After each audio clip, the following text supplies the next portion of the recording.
நான் பார்த்தது 2-3 பேர் ஸ்டேபிளா இருந்து ரெக்கவர் ஆகியிருக்கவங்கள டாக்டர்ஸ் காமிச்சாங்க. இன்னும் எனக்கு வந்து தகவல் ஒரு 20 பேர்கிட்ட ரொம்ப கிரிட்டிக்கலா இருக்காங்கிறது தான் இங்க உள்ள பொதுமக்களும் மற்றவர்களும் சொல்ற தகவல். இதுவரை 57 பேர் இறந்திருப்பதாக தகவல்கள் கிடைத்திருக்குது. இன்னும் கிட்டத்தட்ட 160 பேர்கிட்ட இன்னும் ட்ரீட்மெண்ட்ல இருக்காங்க. அவங்க எல்லாம் பூரண குணமடைந்து உடல் நலத்தோடு திரும்பணும்னு நாங்கள் பிரார்த்தனை செய்து கொண்டிருக்கிறோம். இந்த கள்ளச்சாராய சாவுக்கு முழு காரணம் ஏன்னா நான் 2-3 நாளா விசாரிச்சு தான் இன்னைக்கு வர்றேன். இங்க எங்க பால்ராஜ் இங்கே கள்ளக்குறிச்சியில் கவுன்சிலராக உள்ளவர், 3வது முறை கவுன்சிலராக உள்ளவர். அவர்கிட்ட நான் தொடர்ந்து சம்பந்தமாக கேட்டுட்டு இருக்கேன். நகர செயலாளர், எங்கள் மாவட்ட செயலாளர் கோபிமணியன் இவர்களோட, அது மாத்திரம் இல்லாமல் எங்களுடைய பொருளாளர் எஸ்கே செல்வம்லாம் எங்க தொடர்பில் இருக்காங்க, வந்து போறாங்க. நான் கேட்ட வரைக்கும் இது ஆட்சியாளர்களின் என்ன சொல்ற ஃபெயிலியர் தான். இது இந்த கவர்மெண்ட் ஃபெயிலியர். இது அதற்கு முழு காரணம் இங்க ஆளுங்கட்சியை சேர்ந்த நிர்வாகிகள், சட்டமன்ற உறுப்பினர்கள், அதற்கு பொறுப்பு ஏற்றிருக்கின்ற அமைச்சர், இவர்கள் தான் காரணங்கிறது கிளியரா தெரியுது. இதுல இன்னொரு பெரிய வருத்தத்தக்க விஷயம் என்னன்னா, இங்க போலீஸ் ஸ்டேஷனுக்கு பின்னாடியே இந்த கள்ளச்சாராய வியாபாரம் நடந்துட்டு இருந்திருக்கு. இது எப்படி உளவுத்துறை மூலம் முதல்வருக்கு போய் சேர்ந்துச்சா, முதல்வர் கவனத்திற்கு போனதா, இல்ல முதல்வர் தெரிந்தும் கண்டுகொள்ளாம விட்டாரா, இல்ல அவரால் கண்டிக்க முடியவில்லை? ஏன்னா முதல்வர் பலமுறை பொதுவெளியில புலம்பியதெல்லாம் நான் தொலைக்காட்சியிலே பார்த்திருக்கோம். டெய்லி தூங்கி எந்திரிச்சா என்னால நிம்மதியா தூங்க முடியல. காரணம் என்ன நடக்குது? கட்சி நிர்வாகிகளும், சட்டமன்ற உறுப்பினர்களும், அமைச்சர்களும் அவர்கள் நடவடிக்கை எனக்கு பயத்தை தருதுன்னு அவரே சொல்லியிருக்கார். இதற்கு இந்த கள்ளச்சாராய சாவுகளுக்கும் அன்னைக்கு கூட பார்த்தோம், மாவட்ட கலெக்டர் அப்படியெல்லாம் பேட்டி கொடுத்தது. இதெல்லாம் பார்க்கிறப்ப ஆளுங்கட்சியுடைய தலையீடு, அவர்களுடைய அராஜகம் அது இந்த பகுதியில் மிகவும் அதிகமாக இருக்கிறது தான் பொதுமக்கள்கிட்ட நம்ம விசாரிக்கிற வரைக்கும் தெரிய வருகிறது.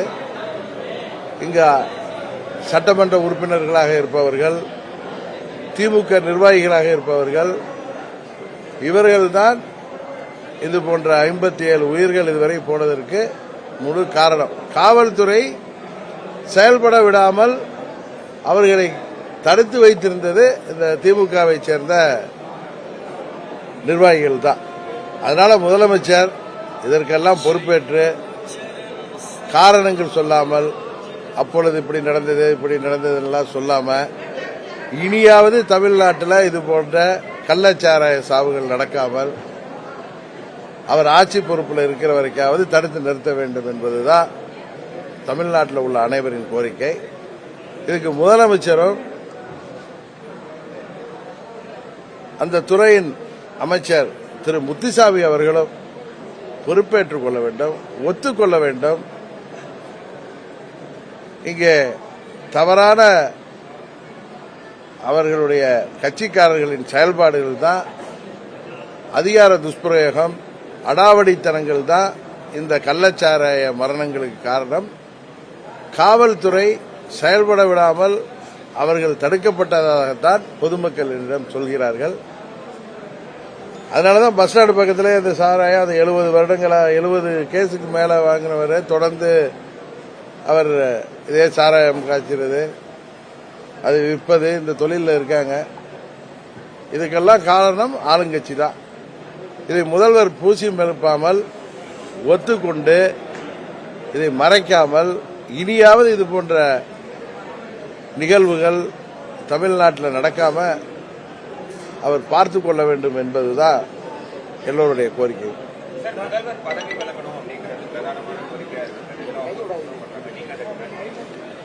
அதாவது முதல்வர் பதவி இதுக்கெல்லாம் பொறுப்பேற்று முதல்வரும் குறைந்தபட்சம் இந்த துறையின் அமைச்சராக இருக்கிற திரு முத்துசாமி அவர்களும் இதுக்கெல்லாம் பொறுப்பேற்று நாங்கள் தான் இதுக்கெல்லாம் காரணம், இனிமேல் இது மாதிரி நடக்காம நாங்கள் பார்த்துக் கொள்கிறோம், இதை நாங்கள் எங்களுடைய நிர்வாக கோளாறு, ஆட்சியில் ஏற்பட்ட ஒரு தவறான முடிவுகள், இன்னும் சொல்லப்போனா எங்கள் கட்சிக்காரர்களை நாங்கள் கட்டுப்படுத்த தவறியது, இதுதான் இதுக்கெல்லாம் காரணம் என்பதை அவர்கள் ஒற்றுக்கொண்டு இனியாவது இது போல நடக்காமல் பார்த்துக் கொள்ள வேண்டும். ஏன்னா நம்ம அவங்களுடைய ரெசிக்னேஷன் எல்லாம் கேட்டா கூட அவங்க ஆட்சி முடிஞ்சு மக்கள் தூக்கி எறிகிற வரைக்கும் அவங்க இதை விட்டுலாம் விலகிறவர்களுக்கு பெருந்தன்மையானவர்கள் கிடையாது, பொறுப்பேற்பவர்கள் கிடையாது.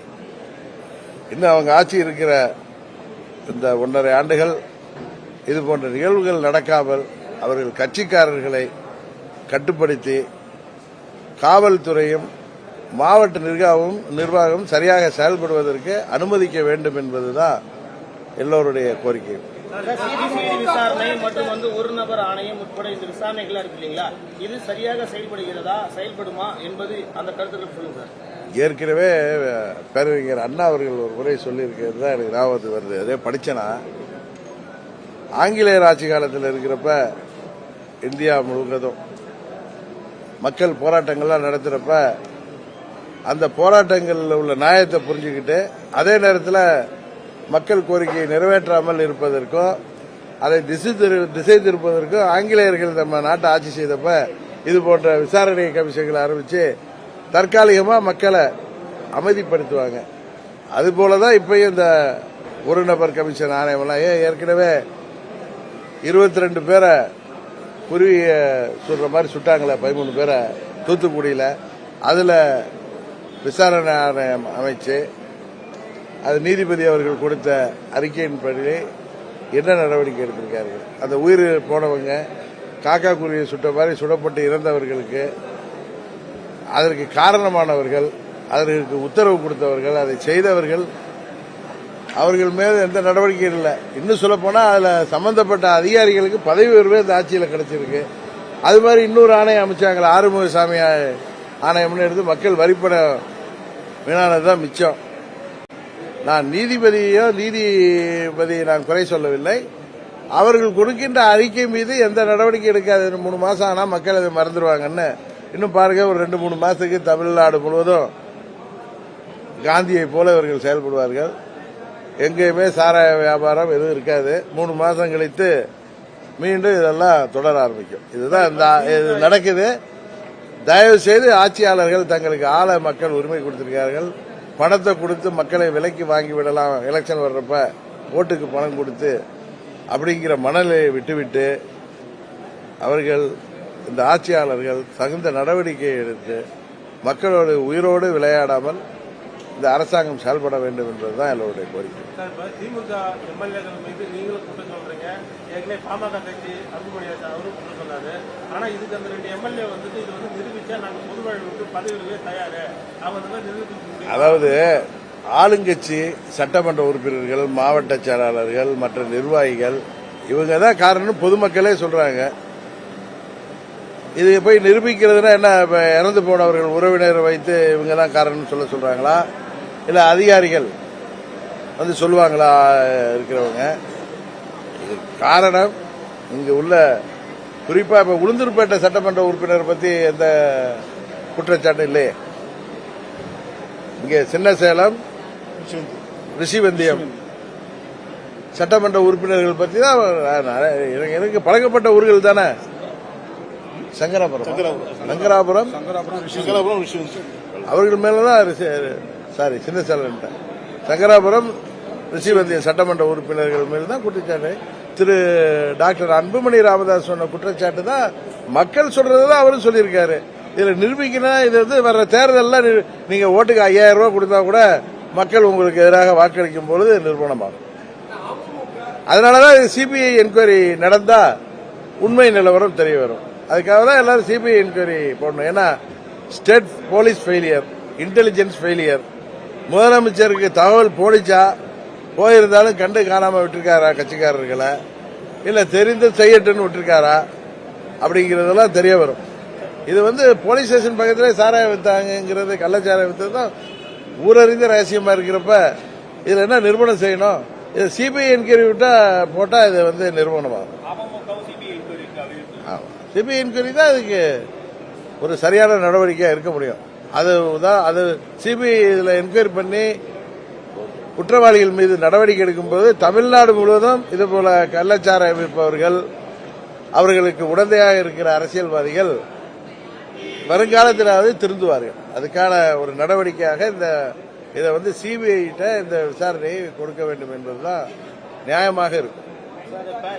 தமிழகத்தில் இருக்கக்கூடிய பல்வேறு கட்சிகள் வந்து பாதிக்கப்பட்டவர்கள் உயிரிழப்பு சந்திச்சு ஆறுதல் கூறுறாங்க, அவங்க வந்து நிவாரண உதவிகள் செய்யறாங்க. இப்போ தமிழக அரசு சார்பாக இருக்கக்கூடிய முதல்வர் அவர்கள் இந்த மாதிரி பாதிக்கப்பட்டவர் நேரில் சந்திக்கல, அவங்க குடும்பத்தை பார்க்கல, இது எப்படி நீங்க பாக்குறீங்க? முதல்வருக்கு மனதில் அச்சம் இருக்கும், அதான் காரணம். இல்லாட்டி 57 பேர் இறந்திருக்க, இன்னும் பல பேர் கவலைக்கிடமாக இருக்கிறப்ப அவர்களுக்கு நிவாரணம் அறிவித்தால் போதும், அந்த உயிர்களுக்கு 10 லட்சம் கொடுத்துட்டோம், இறந்து போன குடும்பங்கள் வாயை அடைத்து விட்டோங்கிற மாதிரி தான் அவருடைய செயல்பாடு இருக்கு. மனசாட்சி வந்து அவரை நிச்சயம் அச்சுறுத்தும்ல. ஏன்னா அதுக்கு காரணமானவர்களே அவங்க கட்சிக்காரங்கிறது எல்லாருக்கும் தெரியும். காவல்துறையை கை கட்டி போட்டிருக்கிறார்கள் தெரியும். அதனாலதான் அவர் வரலன்னு நான் நினைக்கிறேன். பாப்போம் முதல்வர் என்ன நடவடிக்கை எடுக்கிறான்னு பார்ப்போம். இப்ப பாஜக சார்பா தமிழ்நாடு முழுவதும் ஆர்ப்பாட்டம் நடத்துறாங்க, மற்ற எதிர்கட்சிகள் நடத்துறாங்க. பார்ப்போம் என்ன முதல்வர் என்ன செய்யறாருன்னு பார்த்துட்டு அடுத்தது முதல்வருடைய நடவடிக்கை எப்படி இருக்கு. இங்க வந்து பாதிக்கப்பட்ட குடும்பங்களை, பாதிக்கப்பட்டவர்களை இங்க கள்ளக்குறிச்சி பகுதிக்கு வந்து இங்க கருணாபுரத்திலேயே அந்த சுற்றிப்பட்ட கிராமங்களையும் வந்து விசாரிக்கிறாருன்னு பார்ப்போம். அதுக்கப்புறம் நம்ம என்னன்னு பார்ப்போம்.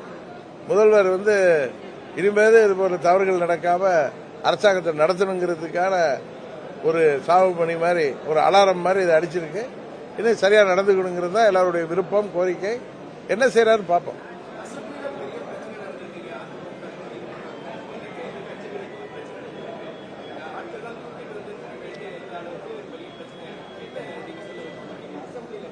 இல்ல இங்க கள்ளக்குறிச்சி சட்டமன்ற உறுப்பினரே அதிமுக சேர்ந்தவர் தான். இங்க இவ்வளவு கள்ளச்சாராயம் காவல்துறை காவல் நிலையத்துக்கு பின்னாடியே வச்சிருக்காங்க. அவர் என்ன பண்ணிட்டு இருந்தாருன்னு தெரியல. அவரை யாரு வாய் போட வச்சது தெரியல. இவங்க அங்க போராட்டாங்க ரைட்டு. அவங்க எம்எல்ஏ இங்க இருந்தவர்னால இத அங்க அசம்பிளியில ஏற்கனவே கொண்டு வந்திருக்காங்க. ஏன்னா போன வருஷம் முதல்வர் என்ன சொன்னாரு, அந்த மரக்காணம் கலவரத்துக்கு அப்புறம் எல்லாத்தையும் அடங்கிட்டோம், இனி ஒரு சொட்டு கூட கள்ளச்சாரம் வைக்க பெருமை பேசினாரு. அப்ப கூட சட்டமன்ற உறுப்பினர் அன்றைக்கு கூட சொல்லியிருக்கலாமே. அன்னைக்கு கூட அவங்க கட்சி தலைவர் பழனிசாமி சொல்லி இதை பிரச்சனை எழுப்பியிருக்கலாமே. இன்றைக்கு அவர்கள் வந்து போராடுறாங்க. இது அவங்க சட்டமன்ற உறுப்பினர் இங்க ஏடிஎம்கே, அவருக்கு தெரியாம இது நடந்திருக்குமாங்கிறது தெரியல. அப்படி இருக்கிறப்ப அவங்க ஏற்கனவே இந்த பிரச்சனையை கிளப்பியிருக்கலாமே. நீங்க பாதிக்கப்பட்டவங்களை பாத்துட்டீங்க, அவங்களோட கோரிக்கை என்னன்னு சொல்லியிருப்பாங்க. இது சம்பந்தமா மத்திய அரசுக்கோ தமிழக அரசுக்கோ ஏதாவது வலியுறுத்த நினைக்கிறீங்களா? இது நீங்க உங்க அமமுக சார்பா என்ன சொல்ல நினைக்கிறீங்க? இல்ல, இன்றைக்கு அரசாங்கம் அவர்களுக்கு நிவாரணம் எல்லாம் வழங்கியிருக்காங்க. அதே நேரத்தில் இந்த 10 லட்சம் அப்படிலாம் அறிவிச்சது இன்னும் மக்கள் மத்தியில் வேற சில கேள்விகளை எழுப்புது. இது ஒரு தவறான முன்னுதாரணமாகவும் போயிடக்கூடாது அப்படின்னு பல பேர் சொல்றாங்க. விவசாயிகள் விவசாய கடன் அடைக்க முடியாம, தண்ணீர் இல்லாம விவசாயிகள் தற்கொலை, விவசாயிகள் மரணத்துக்குலாம் அந்த அரசாங்கம் செய்யாம இது செய்யறது தவறான முன்னுதாரணத்தையும் தங்கள் தவறை மறப்பதற்காக 10 லட்சம் அப்படிலாம் அறிவிக்கிறது தவறான முன்னுதாரணமாகவும் வருங்காலத்தில் அமைந்து விடாமல் இந்த கள்ளச்சாராய விற்பனை ஊக்குவிப்பது போன்ற ஒரு செயலா இருந்துடாம அரசாங்கம் கவனமாக செயல்படும்.